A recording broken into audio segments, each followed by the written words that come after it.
Hello नमस्कार, जय हिंद, वंदे मातरम। आप देख रहे हैं जियो न्यूज और हम आपके लिए लेकर आए हैं देश दुनिया की आपके राज्य शहर की सिलेक्टेड काम की फटाफट बड़ी खबरें। लेकिन उससे पहले यदि आपने हमारे चैनल को सब्सक्राइब नहीं किया है तो चैनल को सब्सक्राइब करके बेल नोटिफिकेशन ऑन करें और इस वीडियो को ज्यादा से ज्यादा लाइक और शेयर करें। बड़ी खबरें देखने से पहले आपके लिए आज का सवाल, भरतनाट्यम किस भारतीय राज्य का शास्त्रीय नृत्य है? Option A Andhra Pradesh, option B Kerala, option C Tamil Nadu और ऑप्शन डी उत्तर प्रदेश। इस सवाल का जवाब हमें कमेंट करें और आप किस राज्य और शहर की ज्यादा खबरें देखना चाहते हैं हमें कमेंट करके बताएं ताकि हम आपके राज्य शहर की ज्यादा खबरें दिखा सकें। चलिए अब देखते हैं आज की फटाफट बड़ी खबरें।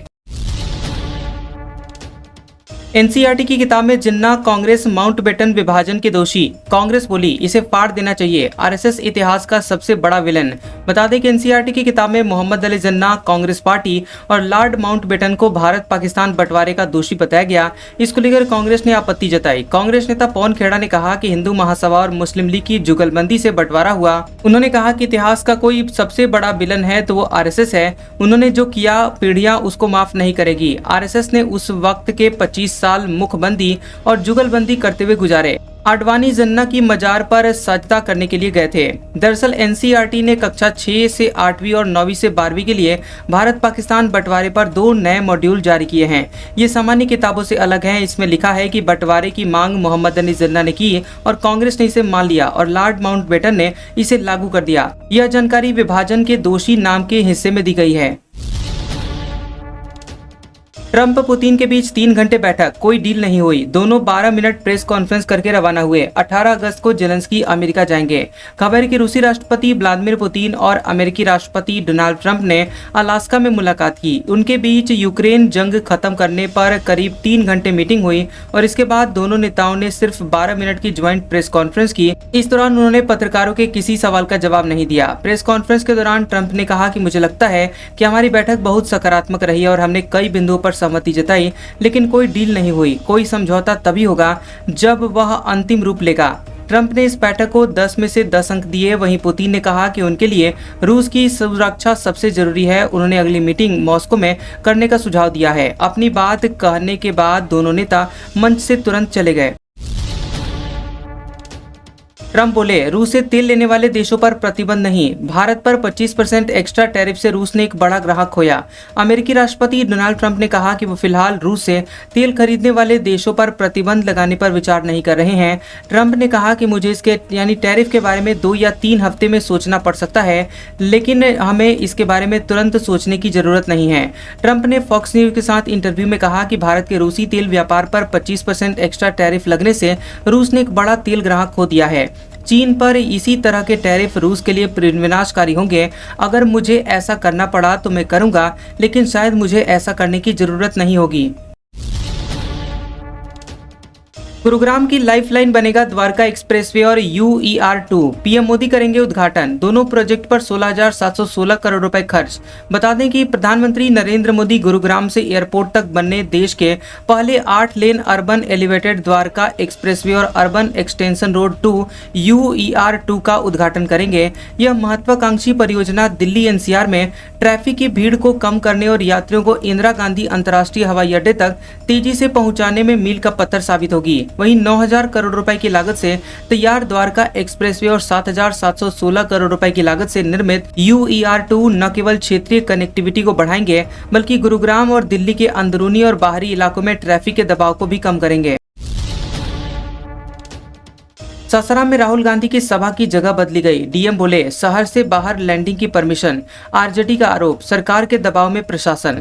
सासाराम से 17 अगस्त से महागठबंधन की वोट अधिकार यात्रा की शुरुआत हो रही है। आरजेडी के विधायक सुधाकर सिंह ने आरोप लगाया कि प्रशासन सरकार के दबाव में काम कर रहा है और राहुल गांधी को सभा और हेलीकॉप्टर लैंडिंग की परमिशन नहीं दी जा रही है। डीएम उदिता सिंह ने बताया कि ऐसा कुछ नहीं है, उन्हें परमिशन दी गई है, सिर्फ सभा और हेलीकॉप्टर लैंडिंग की जगह को बदला गया है। दोनों को शहर से बाहर रखा गया है ताकि व्यवस्थाओं में हमें परेशानी ना हो और लोगों को भी दिक्कतों का सामना ना करना पड़े। उपराष्ट्रपति चुनाव 17 अगस्त को फाइनल होगा एनडीए का उम्मीदवार, 21 अगस्त को नामांकन, भाजपा संसदीय बोर्ड की बैठक में होगा फैसला। उपराष्ट्रपति पद के लिए एनडीए कैंडिडेट के नाम पर 17 अगस्त को मुहर लगेगी। न्यूज एजेंसी एएनआई ने सूत्रों के हवाले से बताया कि भाजपा संसदीय बोर्ड की बैठक शाम 6 बजे होगी। इसमें उपराष्ट्रपति पद के उम्मीदवार का नाम फाइनल किया जा सकता है। यह कैंडिडेट 21 अगस्त को नामांकन दाखिल करेगा और इस दौरान एनडीए शासित राज्यों के सभी मुख्यमंत्री और उप मुख्यमंत्री भी शामिल होंगे। उधर विपक्षी गठबंधन के नेता भी उपराष्ट्रपति पद के उम्मीदवार पर चर्चा करने के लिए 18 अगस्त को बैठक कर सकते हैं और कांग्रेस अध्यक्ष मल्लिकार्जुन खड़गे इंडिया ब्लॉक लीडर्स के साथ बातचीत कर रहे हैं। गुजरात के द्वारका में जन्माष्टमी, द्वारकाधीश का केसरिया वस्त्रों से श्रृंगार किया गया। रात 2:30 बजे तक होंगे भगवान के दर्शन। गुजरात की देवभूमि द्वारका में भगवान श्री कृष्ण का 5252वां जन्मोत्सव मनाया गया और जगत मंदिर को रोशनी से सजाया गया। मुंबई के जेमिनी ग्रुप ने रिलायंस के सहयोग से यह सजावट की है। रोशनी से जगमगाते मंदिर की झलक 10 किलोमीटर दूर से भी देखी गई। बता दें कि सुबह 5 बजे भगवान द्वारकाधीश के उत्थापन दर्शन हुए। इसके बाद 6 बजे मंगला आरती हुई। जन्माष्टमी के मौके पर भगवान का केसरिया वस्त्रों से श्रृंगार किया गया। भगवान के दर्शन करने के लिए सुबह 4 बजे से ही मंदिर प्रांगण में श्रद्धालुओं की भारी भीड़ जमा थी।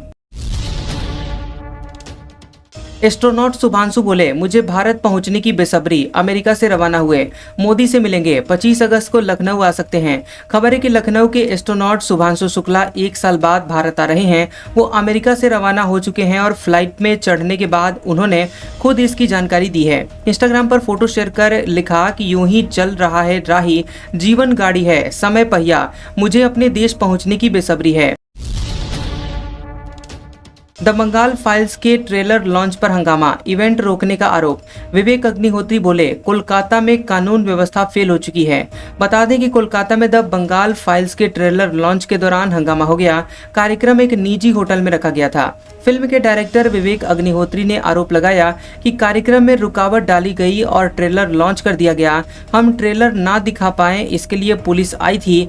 बंगाल में कुछ लोगों की राजनीतिक महत्वाकांक्षा के लिए पुलिस का इस्तेमाल किया जा रहा है। विवेक ने कहा कि अगर यह तानाशाही या फांसीवादी नहीं है तो और क्या है। राज्य में कानून व्यवस्था फेल हो चुकी है, इसी वजह से लोग द बंगाल फाइल्स को सपोर्ट कर रहे हैं। राम माधव बोले, बीजेपी आरएसएस के बीच तनाव नहीं, विपक्ष ऐसी अटकलें लगाता है। पीएम मोदी ने लाल किले से आरएसएस की तारीफ की थी। आरएसएस के वरिष्ठ नेता राम माधव ने भाजपा और आरएसएस के बीच मतभेद की अटकलों को खारिज कर दिया। उन्होंने न्यूज एजेंसी एएनआई से कहा कि दोनों संगठन अपने अपने क्षेत्रों में कार्य कर रहे हैं। उन्होंने कहा कि भाजपा राजनीति में और आरएसएस सामाजिक सेवा के लिए जानी जाती है। दरअसल दोनों एक वैचारिक परिवार से जुड़े हुए 2 संगठन हैं। माधव ने ये बयान ऐसे समय पर दिया है जब कांग्रेस और अन्य विपक्षी दल पीएम मोदी के स्वतंत्रता दिवस भाषण में आरएसएस का जिक्र करने को लेकर आलोचना कर रहे हैं। कांग्रेस नेताओं ने संगठन के उल्लेख को संविधान और तिरंगे का अपमान बताया। राहुल गांधी ने वोट चोरी पर वीडियो जारी किया, लिखा, चोरी चोरी चुपके चुपके, अब और नहीं, जनता जाग चुकी है। पहले कहा था इलेक्शन कमीशन वोट चुरा रहा है। कांग्रेस नेता राहुल गांधी ने वोट चोरी को लेकर एक बार फिर से चुनाव आयोग को घेरा। उन्होंने सोशल मीडिया पर लापता वोट लिखकर एक वीडियो शेयर किया जिसमें चुनाव आयोग का जिक्र नहीं किया गया है। उन्होंने लिखा कि चोरी चोरी चुपके चुपके, अब और नहीं, जनता जाग गई है। इसके बाद कांग्रेस ने एक्स पर लिखा कि आपके वोट की चोरी अधिकारों की चोरी है। आइए हम सब मिलकर वोट चोरी के खिलाफ आवाज उठाएं और अपने अधिकारों को बचाएं। उद्योगों को बढ़ावा देने के लिए मुफ्त जमीन देगी सरकार, विशेष आर्थिक पैकेज भी दिया जाएगा। सीएम नीतीश कुमार बोले, बिहार में औद्योगिक माहौल बनाया जाएगा। खबर है कि मुख्यमंत्री नीतीश कुमार ने सोशल मीडिया प्लेटफॉर्म पर एक महत्वपूर्ण घोषणा करते हुए कहा कि राज्य में उद्योग लगाने वाले उद्यमियों के लिए विशेष आर्थिक पैकेज प्रदान करने का निर्णय लिया गया है। इससे बिहार में औद्योगिक माहौल और अधिक सुदृढ़ एवं आकर्षक बनेगा। उन्होंने बताया कि इस पैकेज के अंतर्गत कैपिटल सब्सिडी, ब्याज अनुदान तथा जीएसटी के रूप में दी जाने वाली प्रोत्साहन राशि को दोगुना किया जाएगा ताकि उद्यमियों को निवेश के लिए अतिरिक्त सहायता मिल सके। सीएम की घोषणा, एमपी में बनेगा पुलिस भर्ती बोर्ड। 3 साल में भरे जाएंगे 21,000 से ज्यादा पद। इस साल 7,500 पदों पर भर्ती। बता दें कि मध्य प्रदेश में पुलिस आरक्षक से लेकर सब इंस्पेक्टर तक की भर्ती के लिए पुलिस भर्ती बोर्ड बनेगा। वहीं पुलिस भर्ती बोर्ड के माध्यम से ही एमपी में पुलिस के रिक्त पदों की भर्ती की जाएगी।